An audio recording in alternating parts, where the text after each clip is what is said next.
You are smoking again. I never stopped. I just hid it better in the summer. Those will kill you. That does seem to be the arrangement. Yes. You're not wearing socks. It's October, Albert. I have not worn socks since I was a young man. The big toe always makes a hole in them. Why should I introduce into my life a variable I already know will fail? That is the most elegant defense of laziness I have ever heard. Thank you. I have had 30 years to refine it. You didn't ask me here to talk about socks. No? Then say it. I want to talk about the letter. You always want to talk about the letter. It is the only conversation I have left. You didn't even write it. Szilard wrote it. Szilard wrote it. He came to my cottage on Long Island in a borrowed car because he could not drive, with Wigner, who could. 2 Hungarians and a German pacifist arguing about uranium in a beach house in August in 3 languages. It sounds like the opening of a bad joke. It is the opening of the modern world. And do you know what I said when Szilard explained the chain reaction to me? I said, I never thought of that. And then I signed my name, because my name was the loudest thing in the room. And Roosevelt would read 2 pages from Einstein that he would not read from Szilard. And you'd sign it again? No. Albert. Had I known the Germans would fail, had I known Heisenberg would spend the war multiplying wrongly in a cave, I would not have lifted 1 finger. Not one. I have written perhaps 40,000 letters in my life, Robert. Do you know which one the world remembers? The one you didn't write. The one I did not write. But you didn't know. In 1942, we were not building a weapon, Albert. We were building the second one. We were racing a bomb we were all certain already existed. And in 1944, when Germany was finished and every man at Los Alamos knew there was no German bomb, why did nobody go home? One man did. Rotblat. He left. 1 out of 6,000. Yes, 1. And I have never been able to decide whether he was the only moral man in New Mexico or the only one who wasn't curious. Tell me about the morning. You've read about the morning. I have read newspapers. The newspapers said it illuminated the desert. Tell me about the morning. It rained the night before. We nearly called it off. I hadn't slept in 4 days. I weighed 115 pounds, and I was holding a post in the control bunker so I wouldn't fall down. And Fermi was taking bets. Bets? On whether the detonation would ignite the atmosphere, whether the nitrogen would catch, whether we'd burn off the sky. And what did the calculation say? 3 in a million, roughly. 3 in a million. We were confident in the number. You proceeded. We proceeded. Robert, listen to what you have just told me. You calculated the odds of ending all life on this planet. The number came back small enough to satisfy you, and men made wagers on it while they waited for the countdown. Albert. And you understand, you above all men must understand, that 3 in a million is not a comfort. It is a confession. It is an admission that at some earlier hour the number was larger and that you kept working while you brought it down. Yes. Yes. That is exactly what it is. And then the Sanskrit. What about it? Now I am become death, the destroyer of worlds. This is what you said. It's what I thought. Ah, you thought it. Yes. In Sanskrit. I've read the Gita in Sanskrit for 20 years, Albert. I am aware. You mention it. You're mocking me.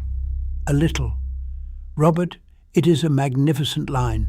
It is so magnificent that I have sometimes wondered whether the fireball was only the second most carefully constructed thing you produced that morning.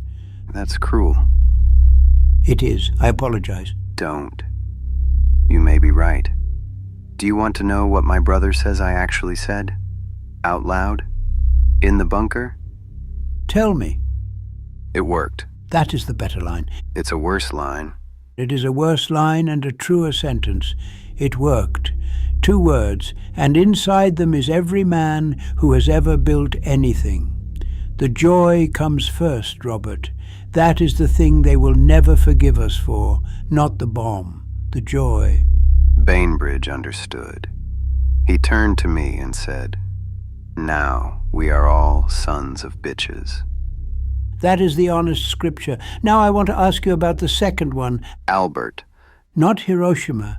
Hiroshima I can argue about. Men have argued about Hiroshima at my dinner table for 9 years, and I can hold both sides of it in my hands and feel the weight of each.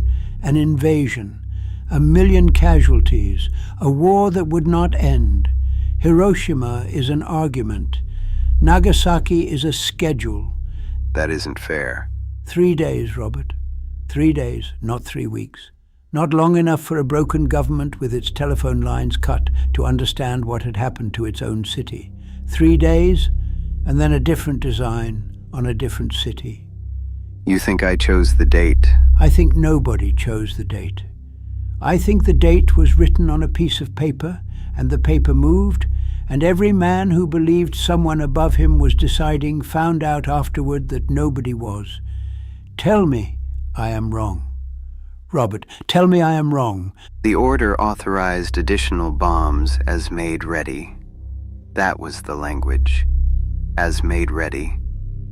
And who was making them ready? We were. Yes. And I will tell you something I have never said out loud. The day after Hiroshima, I walked into the auditorium at Los Alamos through the back, like a prize fighter, and 6,000 people cheered me. They stamped their feet. And I stood up there and told them my only regret was that we hadn't finished in time to use it on the Germans. I clasped my hands over my head, like a champion. And Truman? October, the Oval Office. He asks me when I think the Russians will have their own. I tell him I don't know. He says, I know. Never. Ah. And I sat there and I could not stop myself, and I said, "Mr. President, I feel I have blood on my hands." What did he say? He took out his handkerchief. He held it toward me. And he said, "Would you like to wipe them?" And afterward? Afterward, he told Atchison he never wanted to see that son of a bitch in his office again. He called me a crybaby scientist. Of course he did, because you had done a discourteous thing, Robert. You asked a politician to share the guilt, and there is nothing on this earth a politician will share less willingly. He was right, in his way. It was his decision, not mine, not yours. He decided whether to drop it. He did not decide whether it should exist. That was our vote, and we cast it, and it was unanimous. Which brings me to what I actually asked you here to say. I know what you're going to say. I told you what to do. You did. I told you, go to Washington, tell them they are fools, and come home. Do not dignify it. Do not sit in a shabby room on 16th Street for 4 weeks while a man reads your love letters aloud to a panel of businessmen. They read Jean's letters. They read a dead woman's letters into a government record, and you sat there and you answered. What was I supposed to do? Leave. Take a chair in Zurich, in Leiden, anywhere on this earth. You had done more for this country than any man of your generation, and it repaid you by putting a microphone in your bedroom, and still you sat there trying to explain yourself to them. I loved this country, Albert. I know. That is what I cannot bear. You loved it, and you expected it to love you back. And for that, forgive me. For that you are a fool. They never asked you. What? They never asked you, Albert. In 1940, the Army looked at your file, the pacifism, the petitions, the friends, and they decided you were a security risk, and they never let you within 100 miles of Los Alamos. Groves would not clear you. You wrote the letter that started all of it, and then they shut the door in your face. I know what they did. So you kept your hands clean, not by choosing, by being excluded. And for 9 years you have been the conscience of the world, the gentle old man with the violin who warned us. And every word of it is true, and not one word of it was ever tested. You never had to decide anything. That isn't virtue, Albert. That's a clearance denial. Albert. Do you think that has not occurred to me? I'm sorry. Do you think that has not occurred to me every single day since Hiroshima? I have been handed a reputation for purity by an accident of paperwork. I am praised for a refusal I was never permitted to make. And you are damned for a job you are the only man alive capable of doing. I shouldn't have said it. It is the truest thing anyone has said to me in 10 years, also the rudest. At my age, those are frequently the same. I have no right to lecture you, Robert. I have only the right to warn people. That is the work they left me. So I do it badly and loudly, and I sign every petition put in front of me, because it is the only labor still available to a man they would not let in the door. Then what do we do? Truly, what is there to do? We warn them, badly, repeatedly, until we are dead. I am nearly finished with my portion. Don't. Oh, don't be sentimental. It doesn't suit you. I have had a wonderful time. I have eaten ice cream with Kurt Gödel, and I have sailed a boat I could not swim beside, and for about 11 years I understood more about gravity than anyone alive. It is enough. It is more than enough. Do you know what frightens me, Robert? It is not the bomb. What then? In 50 years, 100, they will make films about you. Handsome men will smoke your cigarettes and say your Sanskrit and stand in the desert looking troubled. And people will walk out of the theater feeling something enormous, and then they will go home and have dinner. That is what frightens me. The dinner. The unleashed power of the atom has changed everything except the way we think. And so we drift toward catastrophe.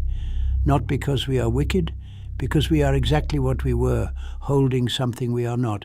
God does not play dice. No, he doesn't have to. He has us. That's yours now. I'm taking that one.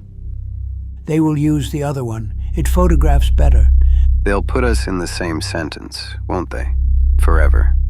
One sentence. For 1,000 years, the man who wrote the equation and the man who built the thing. It will not matter that I never set foot in New Mexico, or that you argued against the hydrogen bomb until they took your name away. Do you think they'll be kind? I think they will be long. Robert, one more thing, and then I'm going inside, because I am 75 and it is cold, and you have kept me out here smoking. Say it. You did not have blood on your hands. Albert, please. You had physics on your hands, and that is worse, because it does not wash off. And because you would do it again, so would I. That is the whole tragedy, not that we were monsters, that we were curious. Good night, Robert. Good night, Albert.